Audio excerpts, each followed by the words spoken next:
দেখুন, পশ্চিমবঙ্গ আছে পশ্চিমবঙ্গেই, এ রাজ্যের নেতা নেত্রীরা প্রত্যেকে ভবিষ্যৎ দ্রষ্টা।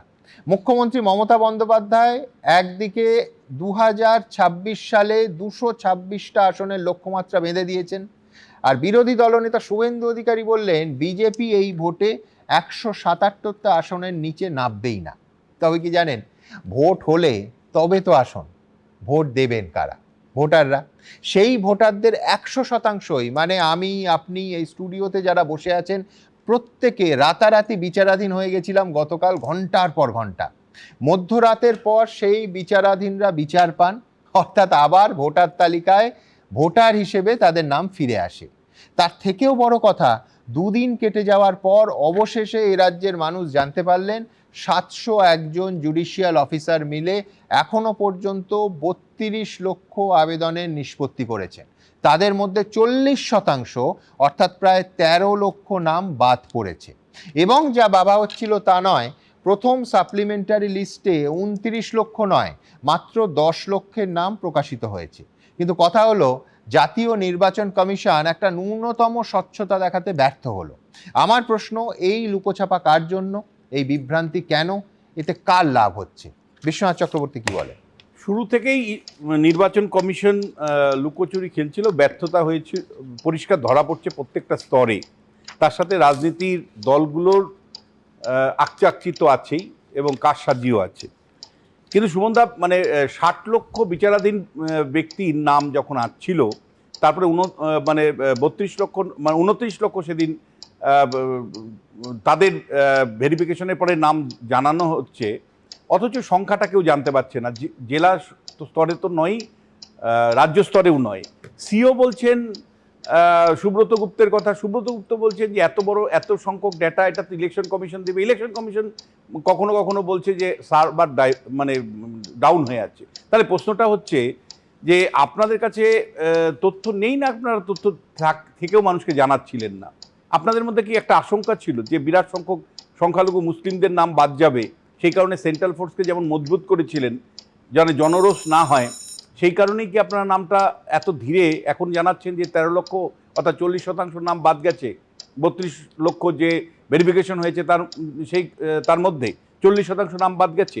এবং মানে ইলেকশন কমিশনের স্বচ্ছতার অভাব স্পষ্ট, এ নিয়ে কোনো বিতর্কের জায়গা নেই। দ্বিতীয় সেটা হলো যে 40 লক্ষ নাম, সেটা 40% নাম, সেটা 13 লক্ষর কাছাকাছি। এবং আমার কাছে বিস্ময় লাগে যে কি করে মানে কনস্টিটুয়েন্সির পর কনস্টিটুয়েন্সিতে একটা বড় সংখ্যক সংখ্যালঘুদের নাম বাদ গেছে। আমি কয়েকটা উদাহরণ দিচ্ছি। কোচবিহার দক্ষিণ 6800 নাম বাদ গেছে, তার মধ্যে 93% সংখ্যালঘু মুসলমান মানুষ।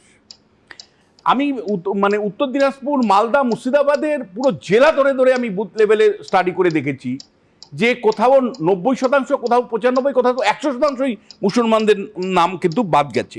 অথচ তারা হয়তো 6 জেনারেশন 7 জেনারেশন ধরে ভারতবর্ষে বাস করে, পশ্চিমবাংলায় বাস করে। আমার সহনাগরিক এই নিয়ে কোনো সামান্যতম দ্বিধা নেই। রঘুনাথগঞ্জ বিধানসভা কেন্দ্রের 1,15,000 মানে বিচারাধীন ছিল, যা এখন ভেরিফিকেশনের পরে এসছে, তাতে দেখা যাচ্ছে প্রায় 90% সংখ্যালঘু মুসলিমদের নাম কার্যত বাদ গেছে। আবার রায়গঞ্জ বিধানসভা কেন্দ্রের একটি পার্টে 113 নম্বরের বুথে 115 জনের নাম ভেরিফিকেশনের পরে এসছে, তাদের সবগুলো নামই হলো সংখ্যালঘু মুসলমানদের নাম। এইভাবে আমি যদি যাই সুমনদা, আপনাকে খুব দায়িত্ব নিয়ে বলতে পারি যে কার্যত তৃণমূল কংগ্রেস থেকে যে অভিযোগটা করা হয় যে সংখ্যালঘুদের টার্গেট করা হয়েছে, এটা কিন্তু একটা সারবত্তা ধরা পড়ে। যে কারণ এর মধ্যে বহু সহনাগরিক আছেন যারা হয়তো কয়েকটা জেনারেশন ধরে পশ্চিমবাংলায় বাস করেন, কি কারণে কেন তাদের নামটা এই ভেরিফিকেশনের পরেও ডিলিশন লিস্টে আসলো আমি জানি না। এবং একইভাবে মতুয়া সম্প্রদায়ের যে মতুয়া কনস্টিটুয়েন্সি, তার স্টাডি করে আমি দেখেছি যে সেখানে কিন্তু মানে বিশেষ করে Ranaghat sub division, Bongaon sub division আর বসিরহাট সাব ডিভিশনে বুথের পর বুথে আমি দেখেছি 30 থেকে 40 জন, কোথাও 50 জনের নাম বাদ গেছে, এবং এরা সব হিন্দু এবং মতুয়া সম্প্রদায় অন্তর্ভুক্ত মানুষ। প্রশ্নটা এখানে আসছে যে শেষ পর্যন্ত যারা অন্তত 40 বছর ধরে ভোট দিচ্ছেন, তাদেরকে বাদ দিয়ে আমরা কি মানে সত্যি ভোটের অধিকারটা প্রয়োগ করতে পারবো? মানে আমরা মানে সহনাগরিক হিসেবে সামান্যতম আমাদের হৃদয় কাঁপবে না?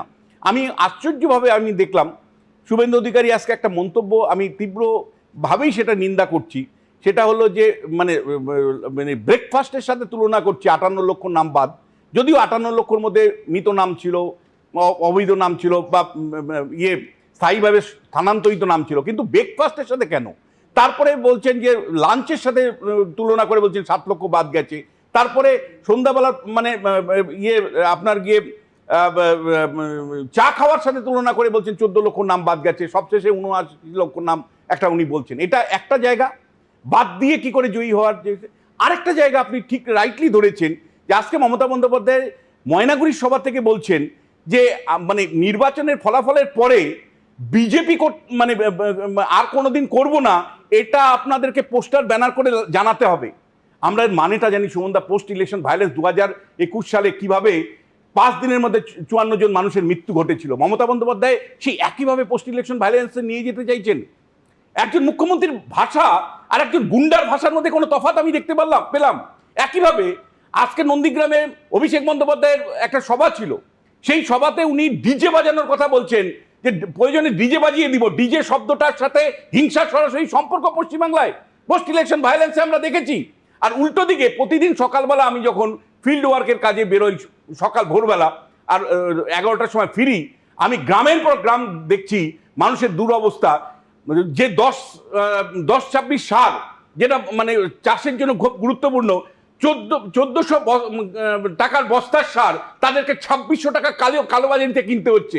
কৃষকদের সহায়ক মূল্য তারা পান না, মাঝখানে তৃণমূলের নেতারা সেই সহায়ক মূল্যের ভাগ নিয়ে নিচ্ছেন। দিনের পর দিন আমরা দেখছি যে কৃষিক্ষেত্রে মানে সেচের ব্যবস্থা অব্যবস্থার জন্য তারা ভুগতে হচ্ছে। এবং আজকে আলু চাষ আপনারা যদি দেখেন, মাত্র 2 টাকা কেজি করে আলু বিক্রি করতে হচ্ছে।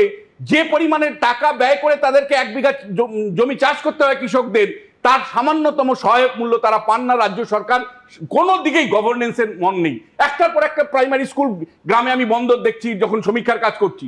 আমরা কোথায় যাচ্ছি সুমন, আপনি বলতে পারেন আমরা কোথায় যাচ্ছি? একদিকে এসআইআর নামে সহনাগরিকরা যারা কয়েক প্রজন্ম ধরে ভোট দিয়েছে পশ্চিমবাংলায় তাদেরকে বাদ দিচ্ছি, আরেকদিকে আমরা ভয়ের হিংসা সন্ত্রাস এর মাধ্যমে ভোটটাকে জয় করতে চাইছি, ডিজে বাজিয়ে জয় করতে চাইছি, আর মানুষের সাধারণ যে ইস্যুগুলো সেগুলোকে দিনের পর দিন ইগনোর করছি। আপনারা, আমি জোর হাতে অনুরোধ করবো নাগরিকদের যারা টেলিভিশন সেটে আসছেন, রাজনৈতিক নেতারা যখন হিংসার বক্তব্য রাখেন না, তখন আপনারা নিন্দা করুন। পরিষ্কার করে অভিষেক বন্দ্যোপাধ্যায় হতে পারেন, মমতা বন্দ্যোপাধ্যায় হতে পারেন, শুভেন্দু অধিকারী হতে পারেন, যারা হিংসাকে উস্কে দিচ্ছে, হিংসামূলক বক্তব্য রাখছে, তাদেরকে ধিক্কার জানান। তাদেরকে পরিষ্কার করে আপনাদের সোশ্যাল মিডিয়াতে পর্যন্ত পরিষ্কার করে বলুন, আমরা আপনাদের এই হিংসামূলক কথাবার্তা পছন্দ করছি না। এবিপি আনন্দ, এগিয়ে থাকে, এগিয়ে রাখে।